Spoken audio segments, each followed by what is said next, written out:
não é meu, não é meu, não é meu, não é meu,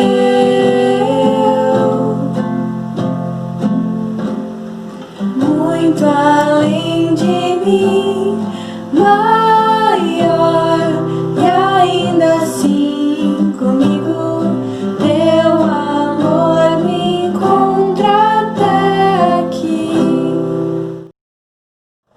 Boa noite, eu vim aqui gravar a memorização de hoje, e o versículo de hoje fica em Marcos 9:23. Lá diz assim: Se podes, disse Jesus, tudo é possível àquele que crê.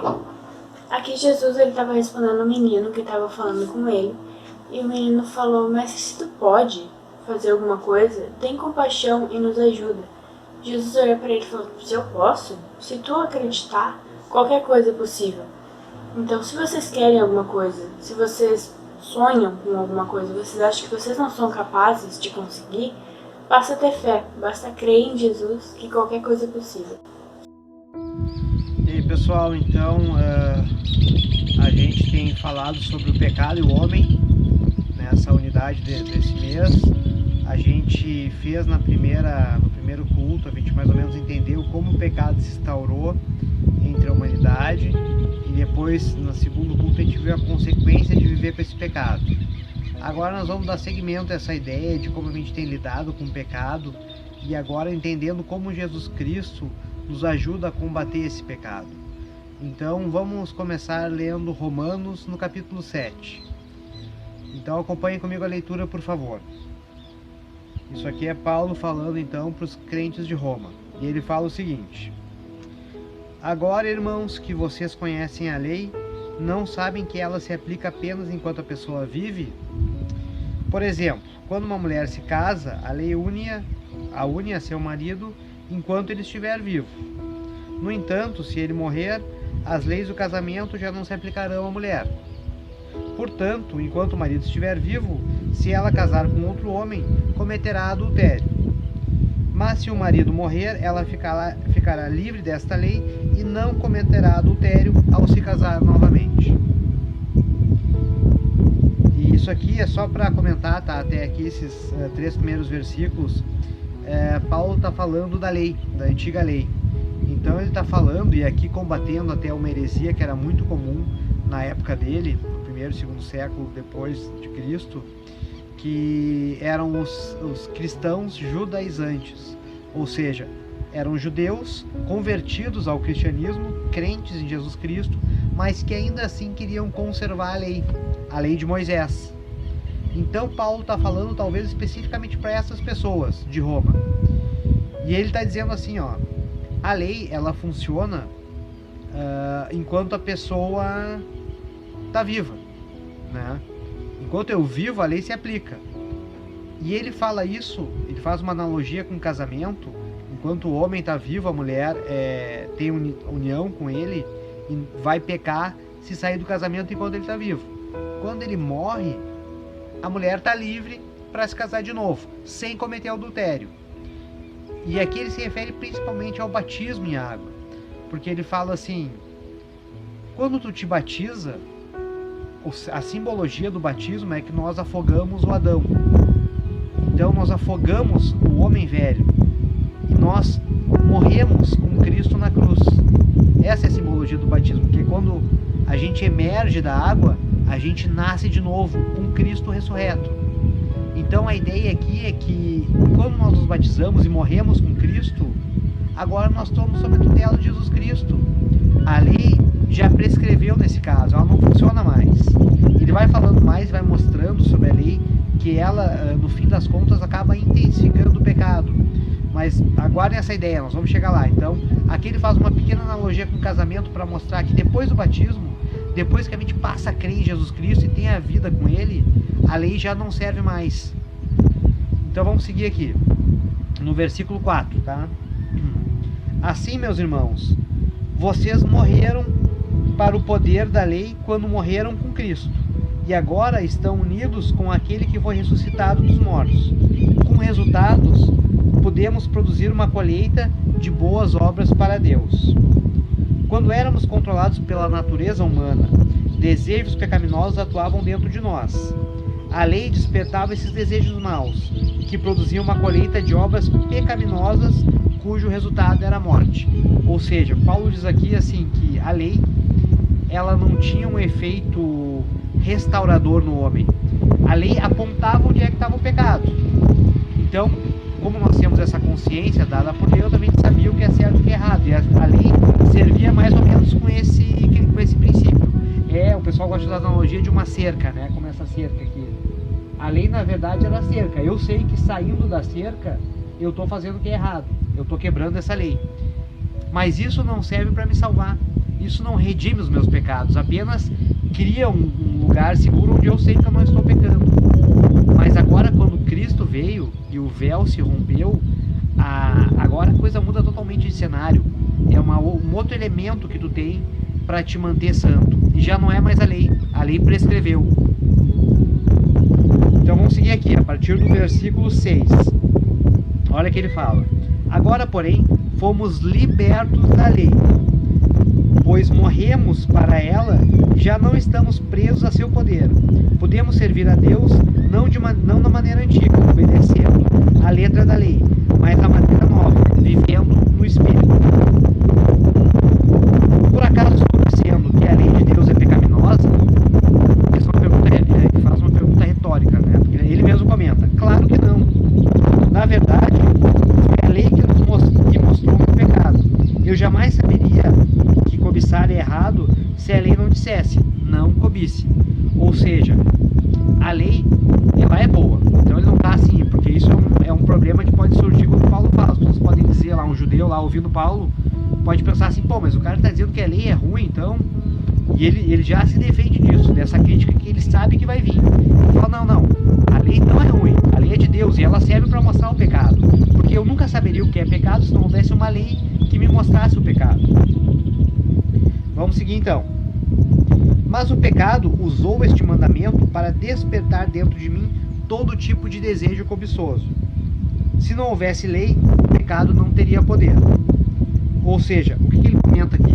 Ele comenta que ao mesmo tempo que a lei te aponta o que é pecado, ela, de certa forma, ela te atrai ao pecado. Porque uma vez que tu conhece o pecado, é mais ou menos como a gente falou da árvore do bem e do mal. A serpente, quando falou para Eva: olha, se tu comer desse fruto, tu não vai morrer e tu vai ser como Deus, tu vai ter conhecimento do bem e do mal. Ela sabia que aquilo é errado, mas o conhecimento daquilo tentou ela. E essa tentação fez ela ceder. Então Paulo fala: a lei, ela mostra o que é certo e o que é errado, mas mostrando isso, a nossa natureza tende a fazer o que é errado. Então a lei, ela acaba se tornando algo ruim no sentido que ela nos atrai para o pecado, mas que agora ela não vale mais. Quando a gente morreu, a lei já parou também de existir. Vou seguir aqui, tá? No versículo 9: houve um tempo que eu vivia sem a lei. No entanto, quando tomei conhecimento do mandamento, o pecado ganhou vida. E assim morri. Assim descobri que os mandamentos da lei, que deveriam trazer vida, trouxeram em vez disso morte. Porque trouxeram o pecado. Porque é aquela coisa, a lei não salva, né? Isso é claro, a lei não salva. Quem consegue se manter minimamente dentro da cerca que é a lei, vive querendo transcrever essa lei. Não sei se a palavra certa é transcrever, mas querendo burlar essa lei.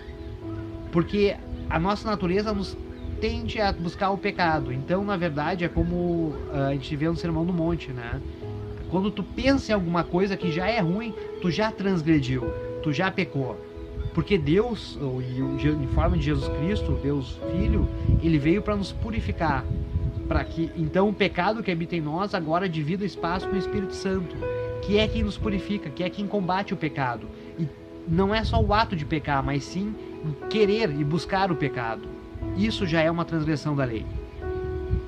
Tá, então Paulo fala isso: então a lei, em vez de vida, acabou trazendo morte. Porque todo mundo estava na lei, mas todo mundo queria transcrever a lei. O pecado se aproveitou desse mandamento e me enganou, e fez deles para me matar. Isso, porém, só demonstra que a lei em si é santa, e santos e justos e bons são os seus mandamentos. Ou seja, a lei é boa. Ele fala assim: mas então, a lei que é boa foi responsável pela minha morte? Claro que não. O pecado usou o que era bom para me condenar à morte. Vemos com isso que o pecado é terrível, usando bons mandamentos de Deus, a lei, para seu próprio e perverso fim. O problema não está na lei, pois quero fazer o que é certo, mas não faço. Em vez disso, faço aquilo que odeio. Mas se eu sei que o que faço é errado, isso mostra que eu concordo que a lei é boa. Isso é uma coisa interessante. Isso é o que nós chamamos de consciência, né? Diferente de outros animais selvagens, o homem tem isso que a gente chama de consciência, que é essa capacidade de discernimento entre o que é certo e o que é errado. Então, se nós sabemos o que é certo e o que é errado, e mesmo que a gente não consiga, a gente deseje fazer o que é certo, a gente não é inteiramente mal. O que é mal é o pecado que vive na gente, que nos leva a fazer o mal. Então aqui ele dissocia um pouco o pecado da pessoa, embora o pecado habite na pessoa. Então o pecado usa inclusive o que é bom para fazer o mal. Ele distorce a verdade. Como aconteceu com Eva no jardim. E Adão depois, né? Mas a Eva foi enganada pela serpente justamente quando a serpente distorceu uma verdade. Usou uma coisa que era boa para funcionar algo ruim. E olha que ele continua falando. Portanto, no versículo 17, portanto, não sou eu quem faz o que é errado, mas o pecado que habita em mim. E eu sei que em mim, isto é, em minha natureza humana, não há nada de bom, pois quero fazer o que é certo, mas não consigo. Quero fazer o bem, mas não o faço. Não quero fazer o que é errado, mas mesmo assim o faço. Então, se faço o que não quero, na verdade não sou eu quem faz, mas o pecado que habita em mim.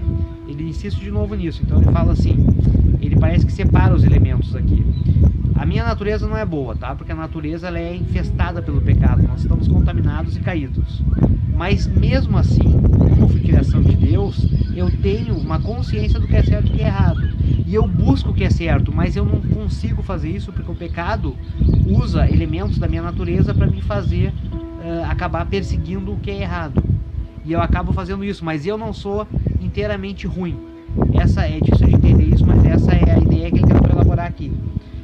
Tá, então agora nós vamos seguir de Romanos e nós vamos para 2 Coríntios 5,17. Então a carta que Paulo escreveu para a igreja de Corinto, 2 Coríntios, a segunda carta, 2 Coríntios 5,17. Vamos ver o que Paulo nos fala aqui. Logo, todo aquele que está em Cristo se tornou nova criação. A velha vida acabou e uma nova vida teve início. Então, quem de fato está em Cristo, agora é nova criatura. Agora nasceu de novo. E através desse novo nascimento, tem condições agora de conseguir caminhar em santidade, que a gente viu lá nos cultos passados. Caminhar buscando perfeição moral e ética.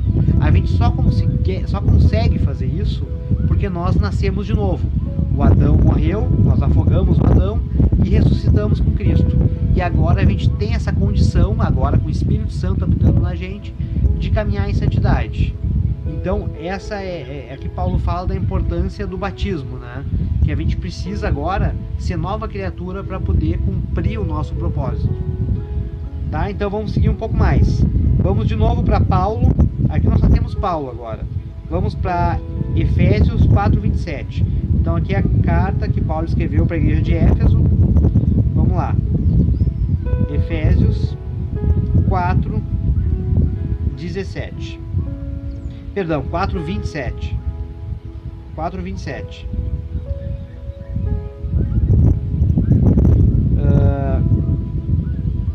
Eu vou ler o 26 antes para dar um pouco mais de familiaridade, tá? Ele fala assim, 26 e 27. Não pequem ao permitir que a ira os controle. Acalmem a ira antes que o sol se ponha, pois ela cria oportunidades para o diabo. Então, o que ele comenta aqui é justamente isso. Aqui ele fala da ira, que é um dos pecados, né? Mas, nascendo de novo, a gente tem condição de saber que a ira é ruim, ela faz mal. Então, o diabo, como a serpente lá no Jardim do Éden, e hoje em dia também, ele usa essa nossa tendência natural ao pecado para amplificar esse pecado, para fazer as coisas ir tomando uma escalabilidade, crescendo. Eu não sei se vocês têm essa experiência, assim, eu sou uma pessoa que se ira muito fácil, infelizmente. E eu tenho que trabalhar isso, porque para mim a ira é um dos grandes desafios da minha natureza. Então vocês notam, quando vocês se iram com alguém, vocês acabam sendo agressivos com essa pessoa. Se vocês tiverem essa experiência. Não é boa, se não tiverem, não procurem ela. E a pessoa, geralmente nós, né, reagimos à agressão com agressão, como parte da nossa natureza. Então a pessoa devolve a agressividade para ti. E isso faz tu aumentar a tua agressividade. Então as coisas vão escalando até o momento que pode surgir uma briga. E de uma briga pode surgir uma tragédia. E é isso que o diabo busca. O diabo busca tragédias. Né? Tragédias que são às vezes irremediáveis, que elas acontecem e não tem como voltar atrás. E a ira então é justamente quando a gente perde essa nossa capacidade de entender o que é certo e o que é errado. E isso é bem interessante porque eu vou só fazer um parênteses aqui sobre isso porque eu acho importante, tá? Ainda mais para nós que somos jovens, vocês são mais jovens que eu, mas eu ainda me considero jovem. E a gente tem às vezes um temperamento muito forte, né? Isso é ruim, fruto da vaidade, de pecado. Então nós temos o nosso cérebro bem desenvolvido, né? Nós somos humanos, nós temos uma camada cortical que nos dá uma capacidade de racionalização, de abstração muito grande, muito maior que outros animais. Mas a parte interna do nosso cérebro, a parte de dentro, ela é muito parecida com a outros animais, como por exemplo um cachorro. A parte interna do nosso cérebro, que responde pelas emoções, ela tem uma mecânica, uma circuitaria que funciona muito parecido com animais selvagens. Então o ser humano, mesmo sendo civilizado, racional, todos temos o nosso lado selvagem, que é esse lado que busca o prazer a qualquer custo e que dá vazão a coisas como a ira. E tem estudos bem interessantes mostrando que quando nós permitimos que a parte interior do nosso cérebro, a parte mais interna, que é essa parte relacionada à emoção, ela seja muito ativa e nós se tornemos muito emocionais, muito irados, por exemplo, a parte que é mais externa, que é a parte associada à razão, ela para de funcionar. Estudos mostram isso. Então, quando eu começo a perder a paciência, a perder o temperamento e deixar a ira tomar conta, e o diabo está gostando disso, porque ele está vendo que o circo está pegando fogo, eu estou dando chance à minha emoção me tornar um animal selvagem e fazer coisas que um animal selvagem faz. Mas não foi o propósito que Deus me criou. Porque Deus criou em mim uma parte cortical no meu cérebro que permite que eu consiga entender tudo que eu faço e pensar, será que isso aí é realmente certo? Será que eu realmente preciso fazer isso? Então, quando a gente tem o Espírito Santo na gente, e eu sinto isso depois do batismo, eu ainda me sinto irado, mas eu consigo muito mais, experimentando o amor de Deus e o amor que o Espírito Santo põe em mim, eu consigo respirar, entender o outro e continuar sendo amoroso mesmo quando as pessoas me dão agressão em troca. Então, mas isso é a luta diária que Paulo fala. Isso é a natureza e o pecado que habita em mim. Inclusive no nosso próprio cérebro. Pra vocês terem uma ideia, anatomicamente é assim que funciona. Então a gente tem que tomar muito cuidado com a ira. Então Paulo fala, olha, acalmem a ira antes que o sol se ponha. Ou seja, acalmem a ira, porque quando o sol se pôr, o sol não volta mais. As coisas podem acontecer, a gente pode não gostar e depois não tem volta. Isso é muito comum, fazer besteira quando a gente está irritado. Então, quando a gente está irritado, tentem pensar no que Paulo nos fala, tentem pensar no amor de Deus, deem abertura para o amor de Deus dominar esses sentimentos. Porque a gente nasceu de novo com Cristo. E Cristo mostrou que é possível. Jesus foi assim, então a gente tem condições de pelo menos tentar ser assim. Tá? Então vamos para o último versículo agora. Vamos voltar para Romanos. Nós começamos em Romanos 7, agora nós vamos para Romanos 6. Romanos 6, versículo 11. Por favor, me acompanhe aqui. Romanos 6, versículo 11. Vamos ver o que Paulo fala para os crentes de Roma. Da mesma forma, considerem-se mortos para o poder do pecado e vivos para Deus em Jesus Cristo. Essa é a grande mensagem da cruz também, que agora o pecado ele já não existe mais em nós. Agora nós vivemos para Deus. E se nós vivemos para Deus, para Jesus Cristo, nós não vivemos mais pelo pecado. Agora quem nos domina não é mais esse instinto que nos causa ira, esses sentimentos ruins de inveja, de qualquer coisa que remeta a um pecado. Agora a gente tem condições plenas de conseguir viver de maneira mais pura, de maneira mais certa e mais feliz. Porque no fim das contas, a gente pensa assim, um dos instintos mais básicos do ser humano e uma das características mais comuns do ser humano é o que nós chamamos de egoísmo, né? Egoísmo é quando a gente vive pela gente. A gente olha pra gente e não olha pro outro. E é bem o oposto do que Jesus nos ensina. Nós temos que viver pelo outro. Uma pessoa egoísta, e todos nós em algum nível somos egoístas, porque faz parte da nossa natureza pecaminosa, ela nunca consegue ser feliz. Reparem que o egoísta, ele não consegue ser feliz. Porque a felicidade é algo que vem de dentro para fora, e não de fora para dentro. Ela deve ser independente das circunstâncias externas. Então, quando nós nascemos de novo e experimentamos esse amor de Deus, a gente consegue ser muito mais altruísta, que é aquela se despedir de nós mesmos e botar na frente e valorizar o outro. E essa é a única maneira sábia de ter felicidade. Né? Vocês lembram que eu comentei? A verdadeira sabedoria é o temor a Deus. E essa verdadeira sabedoria, esse temor a Deus, é a única forma da gente experimentar a verdadeira felicidade. Fora disso, não existe felicidade. Então, Deus, através de Jesus Cristo, nos libertou do pecado e nos possibilitou ser felizes. E essa é uma ideia diferente do que o mundo tem por felicidade, né? A felicidade no mundo é a busca de prazer. Mas esse prazer, ele não te deixa feliz. Ele te satisfaz momentaneamente, porque envolve, né, atividade cerebral, neurotransmissores, prazer carnal da pele, mas isso passa. E quando isso passa, aquele vazio volta. Né? Lembra que a gente fala que existe um vazio que só é preenchido por Deus? Esse vazio só é preenchido quando nós conseguimos viver para Cristo. E aí a gente consegue experimentar uma felicidade que transcende condições externas e transcende a carne. E esse é o nosso propósito. Então nós ficamos por aqui nesse culto e nós vamos voltar no próximo último culto falando um pouco mais dos dons do Espírito e como a gente consegue achar alguns elementos para combater o pecado, por mais que a gente não consiga eliminar ele totalmente da gente. Ele está preso na gente, parte do nosso ser, mas a gente consegue deixar ele de lado e assim viver para Cristo. E esse é o desafio do crente. Então fiquem bem e até o próximo culto.